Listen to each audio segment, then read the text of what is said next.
María Sonia es narradora, es de Trelew, vive acá desde hace muchos, muchos años, ha trabajado mucho también todo lo que es la literatura de no ficción, la literatura de viajes, crónicas, tiene un libro de crónicas que la acerca bastante a, creo que ella va a hablar de animales, que se llama, ¿no? ¿Vas a hablar de ese libro?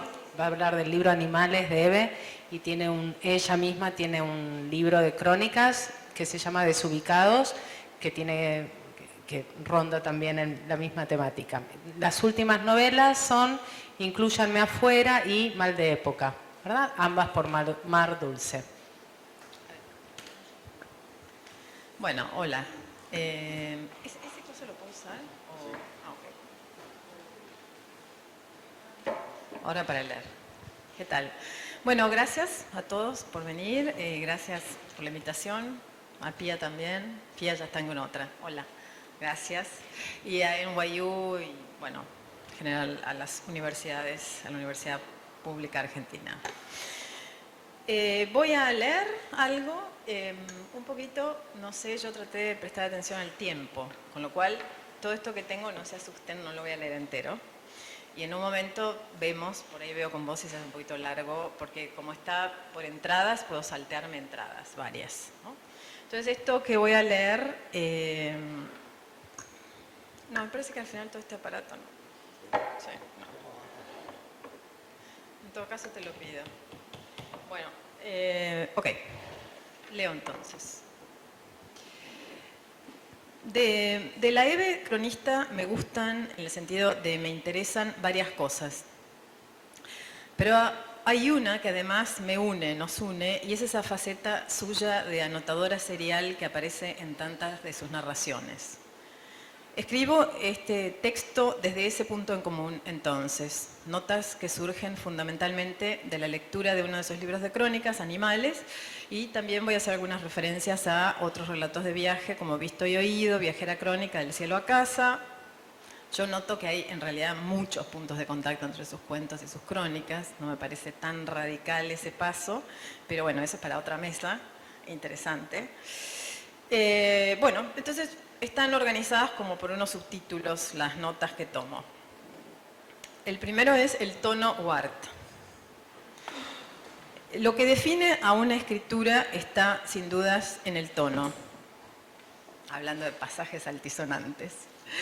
No me refiero solo a lo que la vieja escuela llamaba el estilo, sino a algo más expandido, algo que habla de una forma de estar en el mundo y de algunas otras cosas también, aunque prefiera no enumerarlas.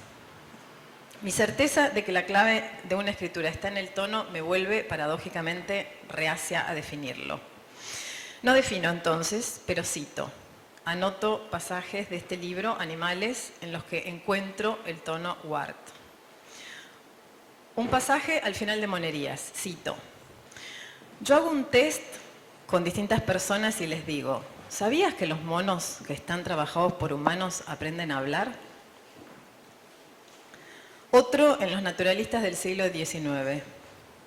Buffon, que era anterior a Humboldt, tenía un carácter atrabiliario a juzgar por sus dichos. Decía que la selva estaba llena de insectos venenosos y de plantas podridas, que el pico del tucán era monstruoso y que en América todo era mediocre. No se privaba de hacer juicios de valor. Cierro. Otra cita, en Animal Planet 2. Parafraseando a Nietzsche, cuando dice que el hombre se constituyó en un animal lleno de futuro, a mí el mono me parece un animal preñado de futuro. Los monos envejecen como nosotros, tienen canas y la boca se les curva en señal de escepticismo, sus ojos se vuelven más chicos y penetrantes, prueba de que la penetración en nosotros es signo del tiempo y de la necesidad y no de que nos hayamos vuelto más sabios de viejos. Salud, mono querido. Otro en el loro Alex y otras hierbas. Cito. Empecé a indagar en los loros desde que María, mi pedicura, me contó que cuando vivía en el campo se había olvidado el loro en el patio en medio de una tormenta. Y por último, en esta serie, en un pasaje del relato El libro de los 1000 cantos, Ward habla de un libro que encuentra en un viaje a Colombia y que le fascina, El fantástico aviario es el título de Sir William Macraw, un inglés que viajó durante 50 años buscando el pájaro de los 1000 cantos del que le había hablado un indígena en Guyana. Y en uno de los pasajes, la Eve narradora dice, cita larga, ¿este autor está loco? Sí y no. ¿Quién viaja 50 años buscando algo que no encuentra? ¿Y por qué se alejó tanto tiempo de Europa? Primero, porque murió el padre. Después, porque cita Macraw, quiero alejarme de la locura de las guerras del ambicioso imperio británico. Prefiero perderme en el canto de las aves para encontrar el pájaro de los 1000 cantos y que sea la empresa más inofensiva que un hijo de la corona haya iniciado. En 1935 va a Alemania y huele la guerra de pervenir y dice, esto no me gusta nada. ¿Es un ser? Sigue Ward. No. El título se lo dio un miembro de la Sociedad Ornitológica de Londres en Solfa por su aspecto de vagabundo. ¿Viajó el cohete? No, porque descubrió especies nuevas. ¿Escribe en serio o en joda? Cierro cita. Insisto en esto de que no quiero terminar de definir en qué consiste un tono, pero si enfocamos en estos pasajes rasgos puntuales como la pregunta falsamente inocente que sirve para abrir el juego, la fobia a los juicios de valor, un Nietzsche citado sin ostentación, el vocativo desestructurante, una pedicura como fuente de inspiración, las preguntas retóricas con registro coloquial y, más precisamente, el contenido de la última pregunta retórica. ¿Escribe en serio o en joda? Creo que tendremos más de una pista para entender de qué hablamos cuando hablamos del tono Ward. Otro pasaje, otro bloque. El motivo Ward. Tal como pasa con la resolución del enigma en el género policial, en la crónica es clave dar con el motivo. A partir de ahí, del motivo funcionando como núcleo, se delimita un recorrido, se diseña un recorte, se legitiman los interlocutores, se abren los archivos, se construye una voz, se genera un verosímil. Podrá entonces haber asesinato o no en una crónica, pero seguro habrá plan narrativo. ¿Y cuál es el motivo que lleva a la narradora Eve a pasarse horas conversando o mirando televisión o parando la oreja en los bares o rastreando bibliografía de lo más diversa en Azul, Santa Rosa, Tucumán, Victoria, Diamante, Córdoba, Formosa, Rosario, Tapalqué, Bolsón, Esquel, Montevideo, Cartagena, etcétera? Siguen los sitios. La lengua, eso es, el lenguaje. Las crónicas de Ward, independientemente de sus variaciones, son siempre la puesta en escena de lo que obsesiona a una escritora, a un escritor, que es precisamente su relación con la lengua. Y esto, que parece una verdad de perogrullo, en realidad no lo es. Basta abrir infinidad de libros en la primera librería que encontremos para ver ahí una preocupación por el tema, por la trama, por la línea que va a enganchar a los lectores, por lo que sea, pero jamás por la lengua. A eso llamo los libros redactados. En Ward, en cambio, hay escritura, lo que siempre quiere decir un estado de alerta, una batalla para volver al lenguaje extraño, ambiguo, escurridizo y sintonizable, un trabajo a contrapelo para sacarlo de lo que Saer llamó su concepción pragmática, el lenguaje definido en términos de cantidad y calidad. Hay un trabajo para percibir su materialidad y tratar de encontrar ahí una nueva forma de decir, una cadencia, un chirrido o incluso, como a veces quería Flaubert, un aullido.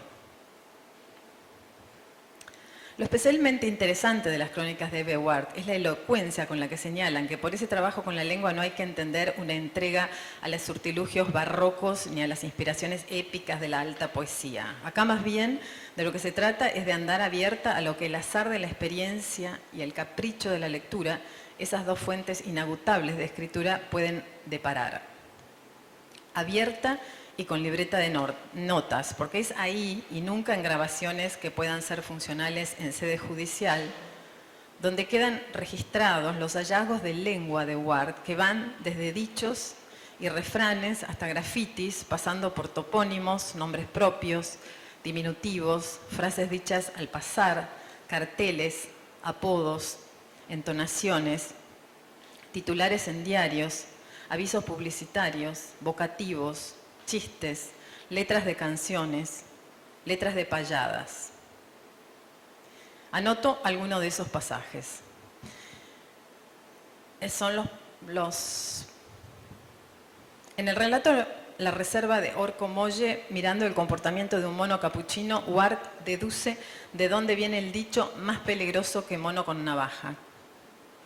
Y en Un naturalista quiere saber por qué se dice pura espuma como el chajá, o más chueco que el loro a pie, o desconfiado como guayo tuerto, o finito como silbido de águila, o, ya más específica, cuál es la diferencia entre hacerse perdiz y no levantar la perdiz. Y en Los bichos de azul, donde asiste a un taller de payadores contemporáneos, rastrea la presencia animal en el género y anota, por ejemplo, es más refranero el mozo que el oro en tarde y verano, y tiene más elocuencia que diputado riojano. Y acota más tarde que en la zona es tal el entusiasmo por la payada que supo haber un veterinario que pasaba sus diagnósticos en décimas. En el zoológico de Lima, cuando ve que un puma andino se sienta lento en 3 tiempos porque ya es viejo, se acuerda de que en Colombia se dice de alguien que es muy indeciso que está en los 3 tiempos del burro, quieto, parado y sentado. Y registra que ahí en Lima al picaflor le dicen coriquenti y al venteveo ay mamá, ya ya. Y mirando un cartel del zoológico que está al lado de la jaula del gato de Pajonal en el que se lee yo tengo una dieta, si me das alimento me puede hacer daño, lo compara mentalmente con un cartel en el zoológico porteño que dice o diría no arroje comida a los animales y de ahí deduce una tendencia limeña a disuadir a través de los buenos modales.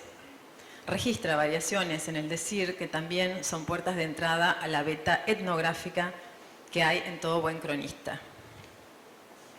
Consulto acá con el señor Musli. La cosa es así, de tiempo. Digo, ¿puedo leer esta entrada o el final? Un cierrecito final. Por ahí es mucho, ¿no? No sé. No. 10 minutos más. 10 minutos más, entonces leo. Son 2 entradas. Una, que es las lecturas Ward.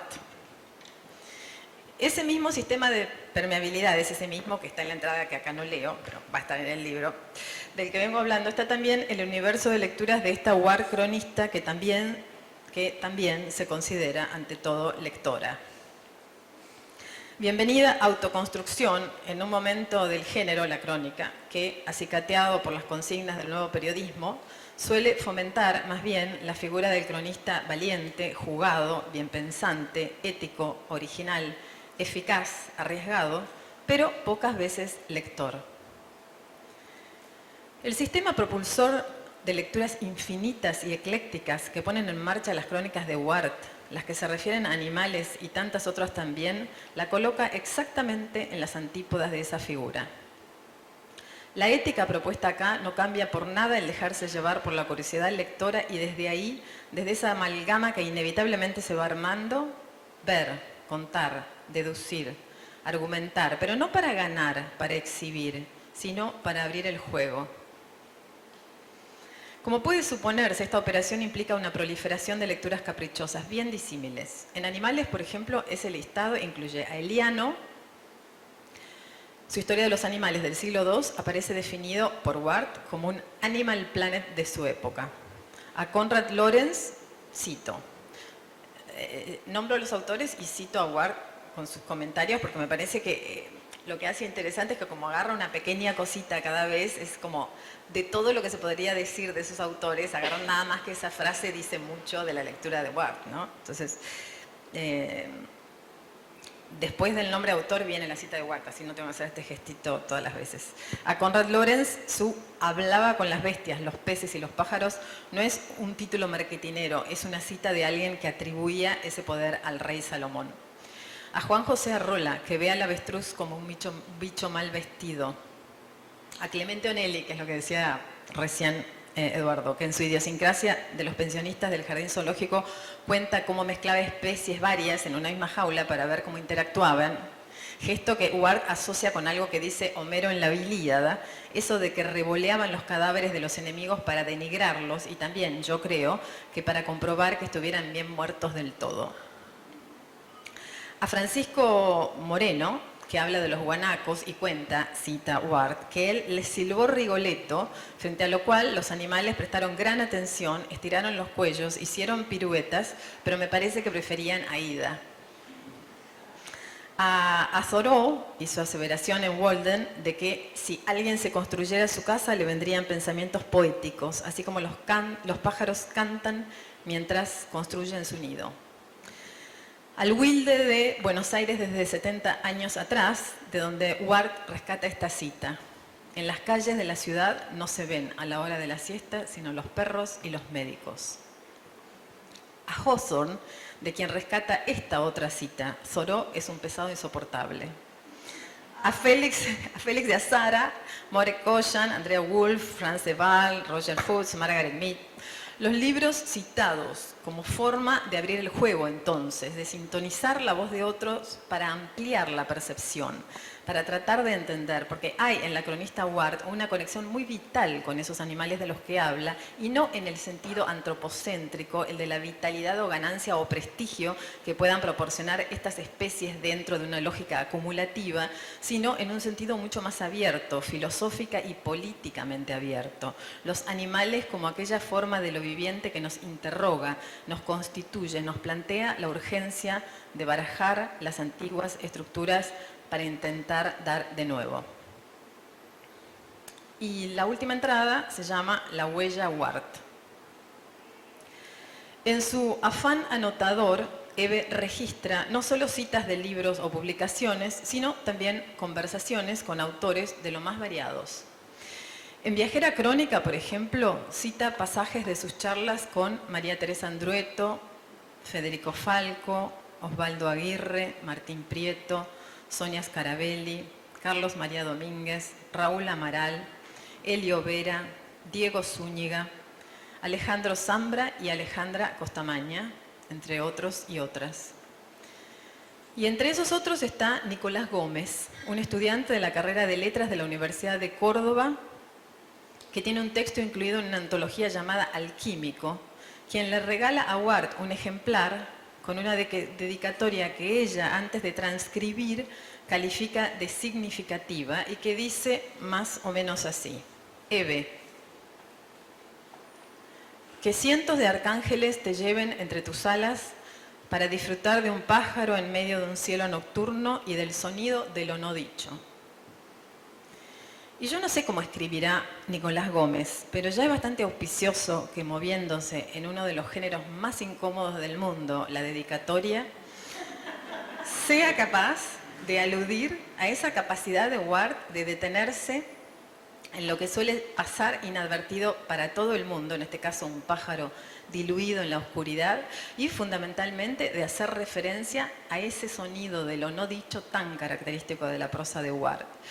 Esa forma de narrar sin subrayados, ni explicaciones, ni comandas. Esa forma de narrar como distraída, como compenetrada en el detalle. Esa forma que destruye las jerarquías y los sentidos únicos y los órdenes consensuados y los didactismos soporíferos y las reivindicaciones de agenda. Por aportar tanto a esa huella, entonces, Eve querida, me sumo a Nicolás Gómez y te deseo encuentros con pájaros y demás especies de tu gusto y te agradezco siempre, cada vez, el sonido de lo no dicho.